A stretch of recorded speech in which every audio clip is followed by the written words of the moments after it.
I left the banking industry to start, suppose in the IT department anyway, in the banking industry to start LAWPAVILIon. As at that time, I was an assistant manager in the bank, and people were wondering, are you sure? I mean, you are leaving known for the unknown, so it wasn't fashionable to start a company when I started, and of course, I even started in my 20s. Nigeria is currently the hotspot for legal technology in Africa, with 75% market growth. In Lagos, Nigeria is Mr. Opeolugaza, who is a social entrepreneur passionate about empowering professionals to increase their productivity and efficiency. My name is Opeolugaza. I'm a software engineer.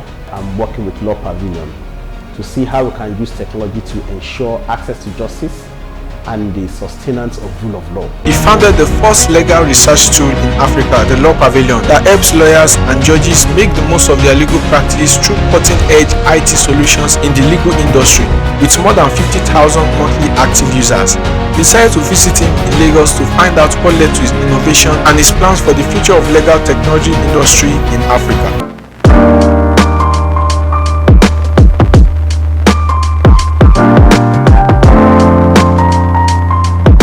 What's up, guys? It's Israel Ogunina here again. So today we are in Lagos, Nigeria with the founder of LAWPAVILIon, Mr. Opeolugaza. Now Mr. Opeolugaza is the founder of LAWPAVILIon.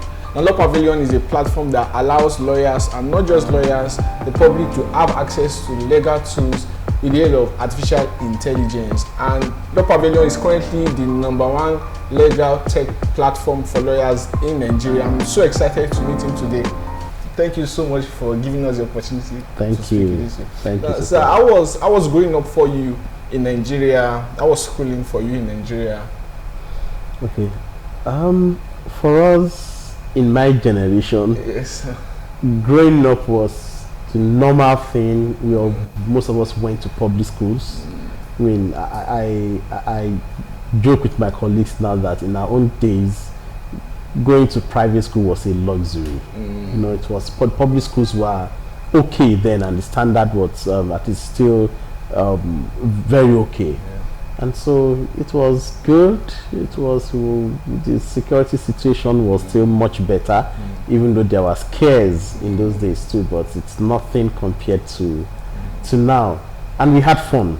I mean, we had a lot of outdoor games in those days, not indoor computer games. I grew up, my dad was very strict, so I had a very strict background, which I'm happy for. You know, I went to Federal Government College, Ondo State, Joani, and then from there I went to Olofina University. Wow, great.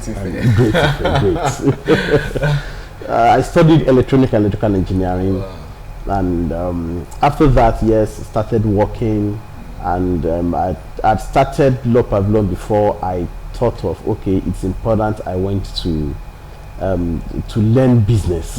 So I got into business world just as a technical person, and so you can imagine a lot of the trial and errors. It was all about passion to turn out solutions, but the business aspect of things, I had to learn that on the job and then go back to business school to learn a lot of such. And so that's really, I guess there will probably be a lot of things, a lot of stories, a lot of challenges that you might have faced during that. Quite a lot. Wow. Quite a lot. Now going into the tech industry in Nigeria, a lot of people think that, or a lot of people believe that technology in Nigeria is becoming one of the fastest ways people can actually gain wealth, and not just that, bring development to the country. Now, how was it going into the tech industry in Nigeria? How was it for you? Okay, when I started LAWPAVILIon, tech industry wasn't. Yes, you know, I started just after the millennium. We started in 2005. So it wasn't, you know, it's now that you have a lot of investments coming into the tech sector. It wasn't the norm at that time. So I didn't even know anything about such foreign investment. So in our own time, it wasn't something really fashionable. We had very few people that ventured into such. And when I was venturing into it, so I left the banking industry to start, suppose in the IT department anyway, in the banking industry to start LAWPAVILIon. As at that time, I was an assistant manager in the bank, and people were wondering, are you sure? I mean, you are living known for the unknown, so it wasn't fashionable to start a company when I started, and of course I even started in my 20s. Wow. So it was almost like, hey, are you sure? I mean, you are taking a very big risk. How can you do this, you know? But looking back, yes, it's been a lot of challenges, but I think I'm very grateful to God that we have not gotten the money as we would want, and by God's grace it's still coming. But at least in terms of the impact that we've been able to make in the industry so far, I think it's not bad. There's a big room for improvement, which we are consistently working on. But I'm happy we pioneered something. I mean, when we are coming in, I always say it whenever I have the opportunity. It was our first exhibition was at the NBA conference in Ilorin in 2007. A number of lawyers came to our stand then. Some were excited that okay, something is happening in Nigeria, but some came and outrightly told us that, look, guys, stop deceiving yourselves. This cannot work in Nigeria. That, look, you mean I would get to court and I would be in front of so judge, you know, just cited, they mentioned the name of a judge, and say, Lord, I want to check my computers and electronic law report. That they will send them out of court. How can you cite an electronic law report? But I remember very well I told them then that, look, it's IT. The whole world is changing, and that it's like a tsunami. It will come. The industry can't, you can't resist it. It may not take a year, it may take a while, but I was too certain that it was going to happen. So I told them that, don't worry, it's not a sprint, it's a marathon. And so we are prepared to be in it for the long haul. And here we are today. The judiciary, they thought, would not adopt that, would adopted it more than the bar. And that for us, that's gratifying. That gives us, and I mean, it gives us a feeling of excitement that we were able to do something, no matter how small. So how did the idea of LAWPAVILION, how did it even come about? Okay, I have always been, so for my background, you know, I told you my dad was very disciplined, and if there's one of the key things in his watchword also is integrity, very hardworking. So somehow I have that background of what needs to be done should be done rightly. I mean, you must abhor cheating, must not cheat the system. In short, it's about justice and fairness. So when I was growing up, I just had, of course, unknown to me, I had that at the back of my mind that anything you do, there must be that rule of law that guides you, whether your parents are there or not. And when I, of course, then he would always encourage me to read newspapers. So to an extent, I knew what was also going on in the country. And somehow I got to understand that the justice system was actually slow. But as I said, I've always been interested in anything that has to do with the rule of law. So that when I was even in school, when I was in university, I was in tech. I was studying electronic and electrical engineering, but I did my special electives in law. So I did special electives. In fact, I even went beyond that. I was reading law textbooks just because I was interested in anything rule of law. And what made me study engineering was I also had the impression that, look, I can experiment, I can do things that will impact lives. So when I finished from university, and of course I was working and I kept on following, I kept seeing that, look, the pace of Absolute Just Nigeria was slow. I began to think within myself, okay, how can tech, or what can we use tech to do? How can tech help enhance the speed of justice system in Nigeria? And that's what brought about the thought about LAWPAVILION, that okay, these are things that take their time. Okay, my brother is also a lawyer, you know, so somehow I have some lawyers around me. So yes, I was looking at it and I felt, okay, go to court, you always read books. My friends, my law student friends back then in school, I knew they were always in the library. I knew you have to rely on precedents. So it occurred to me, why don't we try to automate that system? At least let's start with that. let's see what research takes about 50% of the lawyer's time. Yes. So let's see how can we help use technology to reduce that. So that's how we started. So that's how the idea of LAWPAVILION came to be. Wow. That's really awesome. I would say, because I told you before that I practiced for some years, and LAWPAVILION has really helped a lot of lawyers. I mean, it's really an amazing platform that you started, and has helped a lot of young lawyers. Especially, I remember a lot of young lawyers still complain that sometimes they find it hard to get access to all these books. Because they don't have money to build their own law firms, and so acquiring all this book was quite very expensive. Now, when you were starting LAWPAVILION, what were the biggest challenge that you faced at the initial stage? Okay, a couple of them. One was the challenge of adoption. You know, as I said, people just felt this, you know, you are working against the tide. Everyone somehow knew the legal industry to be so, apart from being conservative, it's almost so paper based. I mean, you read, if your library is not so full, in fact, no lawyers pride themselves in that big library. So, you know, if the client comes and they don't see books, you know, so it's one of the major challenges, was the challenge of adoption. We had to do a lot of education. We had to do a lot of trainings, pro bono, you know, and all those. And then the challenge of funding. As I said, when we came in, getting foreign funding wasn't mainstream in those times. So, and well, even if it was mainstream, I wasn't even experienced enough or knowledgeable enough. So, you know, I was coming from a purely technical background, just jumped into business out of passion, not out of knowledge of managing business enterprise. So even when I was doing my business plan, I didn't factor in a number of things. I was just, okay, what are the things I needed to do? Get a scanner, I think get a computer. I just go ahead. I was the I was the developer, so I wrote all the codes, all the programs myself, and all those. So I didn't even think that I needed to reward myself with salaries or anything. I mean, just get this thing done, let people adopt it. So but by the time we started, you know, it slowed us down a lot. There are so many things. We had a lot of very good, brilliant ideas that up till now we have not finished implementing. I mean, this is about 17 years after.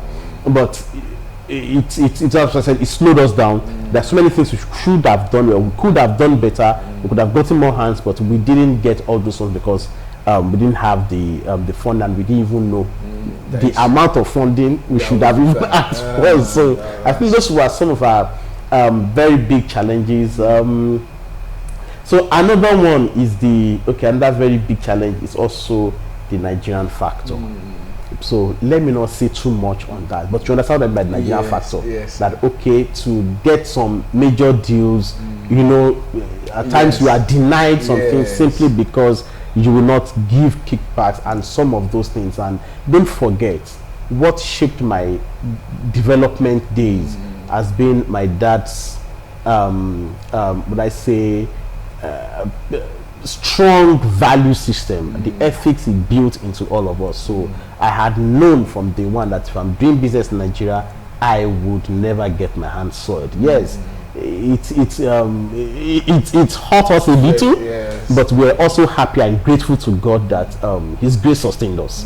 So at least one can stand and say we want to be able to stand and look at the younger generation and telling them that, look, you can make it in Nigeria without cutting corners. And for me, that's one of the legacies I would like to leave. Now, as someone who has successfully built a business in Nigeria, I know you will have a bit of tips and ideas as to how a young person can go about building a business. You see somebody that has passion for something, and then of course you know that a lot of young people, a lot of them want to have money to japa, just leave the country, and that's what is raining. But what would you have to say to somebody who has the money and is working to build a business just like LAWPAVILION has been able to successfully build itself from where it was to where it is today? What are the advice you could give to the person? There could be a couple of advice, and it's not exhaustive anyway. But the first one I would say is strive to solve a problem. Genuinely solve a problem. I see a lot of people these days go into business just because they want to make ends meet. I don't know whether it's because of the peculiarities in Nigeria, but if you go into business simply to make ends meet, I'm not too sure you will be able to break, not say break even. I'm not sure you'll be able to sustain it. There has to be, so let me go back to what my dad used to tell me, there has to be that tenacity of purpose. You must be tenacious and you must be purposeful. So those are some of the things that will see you through the stormy times. It will always come. So that's why I said, first of all, you must be determined you want to genuinely solve a problem. Secondly, I think I will advise, as a young person, you need to know about business, learn. You need to read consistently. If you can't go to business schools, please read business books. If you can't read business books, and well, if you can't read business books, I see no reason why you should be in business anyway, because you must be able to give it what it takes. But at least have a community where you can learn from. If you have business people that you can, or that someone can walk up to, that can ask questions, because there will be times you will hit the brick wall, and there's no point experiencing the negative things others have experienced. You can actually learn from them and know how to navigate. So that's one of the things I didn't know in time, but I was also fortunate to have met a few business people that also guided me, and I began to say, oh, instead of going this very hard way, I could have gone this way, you know. So there is real that safety in having a lot of counselors, good counselors anyway, around you. The third one is set a structure and a culture that will be enduring. There's almost no way I can explain it enough, but someone said, and I always like that quote, I've been hearing it these days in business schools, that they say culture eats strategy for breakfast. What do I mean? In the sense that you can have the best ideas, you can have the best, you can even have all the funding, all the funds you need and everything, and very innovative, your product is good, but if the culture of the organization is faulty, trust me, all the funds, all the investments, everything will go down the drain. So try to set up a proper culture, a culture of timeliness, a culture of teamwork, a culture of I would say, of integrity. A culture that there's some cultures they must be your ground norm. Otherwise, you build a system, an organization, and it will come down crumbling. And these are some of the things I've said it's not exhaustive, but that's some of the advice I would give young people. There are these specific questions that a lot of people or subscribers of mine do ask is, I have an idea to start a company and then I'm working. Do you think I should quit my job to really follow pursuit of that particular idea, or do you think, because quite a number of people have it that it's a bit difficult to work on their idea and also work in their office because of late nights and extra work and so on. So what's your take on that actually? So the answer I will give you, I will only give it from the limited perspective of my exposure and my understanding. So I honestly will not be so authoritative to tell you this is how it should be and it is in black and white. But I will only tell you based on what I know, based on my perspective in life. I have always somehow come to understand that if you are not focused, you will likely not get much done. So I always believe in that, in being focused. Some people may know how to multitask very well, and so I will keep saying this is based on my own personal coloration. But if I want to do something, if it's something I believe in, I leave every other thing and I go all out for it. But I would have also counted my costs. I would have, so I call it calculated risks. I've looked at my risks. I have seen, okay, is this something that I think I can if we look at what's the worst scenario, what's the worst situation, but I am also a risk taker. So if you are not able to take risk, you will likely not be able to really go into business. A number of times we want to eat the best of two worlds. We want to eat our cake and have it. It might not really, okay, you may just be average on so many things. That's why they say jack of all trades, master of none. But I believe personally, if I want to go into something, I go a lot for it. The only thing may be, if I'm not too sure, I may first test the waters. So I will say, okay, if you keep your job and just test the waters first, but if you want to really explore deep and get the real juice of that waters, you need to jump in it with your whole self. Otherwise, because what I've seen is that business is like an onion. Okay, so let me see, to explain that, let me say this. When we are starting LAWPAVILION, we didn't even intend selling the law reports. It was provide this law report as an invitation to treat that what we will actually be making money from was going to be from advertisements.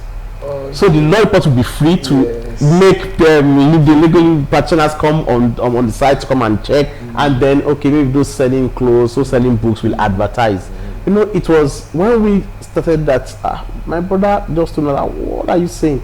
Look, it should be the other way around. The main thing, the main juice is it, you know. But it was when we got in there that I was like, oh, okay, we should actually make more from the report, you know. And then as we ventured into that, so many other things started coming in. So we went into case management system, that's the practice management system. We went into e-filing, e-registry, and as we continued over the years, we've added so many things. The one we're diversifying completely into now is what we call a platform business. So it's something that we're not even looking at just the lawyers or the legal practitioners alone. We're looking at the whole the whole seat populace, everyone. So whether lawyers or non-lawyers, everyone is a stakeholder in the justice system. So we are looking at solution, and we just released that solution, that software very recently, and that's what we're looking at. But when we started, we never knew that we would go this deep or even diversify into so many other things. And that for me is why I said it's like an onion. When you get into it, then you begin to see the other opportunities, and then you begin to see the other layers, the other shells. In fact, by the time we did the market size of what we are launching into, we saw that it's really, really huge. When we were coming in, we did not even know that a fraction of that value was available in the industry. But it's until we went in that we began to discover such. Wow. If you're going to be giving an advice to your 20-year-old self, probably when you say, okay, if I was 20-year-old, what advice would I give myself? To somebody who is currently in his 20s, intending to start something as lucrative and as well established as this, what would you give, sir? One, be passionate. Two, do your calculations. And that it still goes back to what I said earlier. Do your proper business plan. Learn. You must learn about business. It involves a lot of things. There are so many mistakes I made that I shouldn't have made. Is it in about building a corporate culture? Although I was fortunate because of the background I had, I just had some ethics, some standards, but that was not even enough. I needed the knowledge. So recently I completed a seed transformation program in Stanford. And that was when I saw that, oh my goodness, if you do not know, there's no way you can manufacture it. If you don't know it, we keep suffering for it. You understand? When they began to teach us about organizational structure, about PAC, that's architecture of an organization, and how you even position your brand and all these ones, we thought we were doing a lot. But by the time we saw what was available, so that we were just scratching the surface. So I would say, please have passion, be determined, but you cannot overlearn what to do. Right now, I've given myself a target of reading 2 books per month. Wow. Because I still have a lot to learn, and that's the truth. So my 20-year younger self, you have much more to learn. So don't assume you know it. Don't assume at all. You still need to keep learning, and as I said, there's still a lot to learn. Yeah. So what are we expecting, like additional features in LAWPAVILIon probably anytime soon? Or probably it could be another thing in the legal industry that we are be expecting a new unveiling. I repeat, a complete paradigm shift in access to justice in Nigeria is a complete disruption. I mean it, and it's a bold one. Very, very bold one. We've been working on this for about 4 years now. Wow. I'm also used to pioneering things. So I know when it's released, there could be that form of, look, will it work, will it not work? But we also know that we need to give it time. That it will. I see a better Nigeria where rule of law becomes the mantra, becomes the guiding principle for everyone. We can do it. Not just through technology. Technology is just an enabler. But by the grace of God, we will change the narrative of access to justice in Nigeria, and by extension to other African countries. So expect something big. Finally, I would love to ask, because do you think there is, I believe there is, because it's what you have said, but do you think, because a lot of people are not being innovative in the legal industry in terms of technology, coming up with a lot of things to help the legal industry in Nigeria. So do you think it is sustainable to for tech companies or for people to really invest into legal industry in Nigeria with the use of technology? I will answer first in just a short statement. The future is legal tech. I'm not saying it just as a cliche.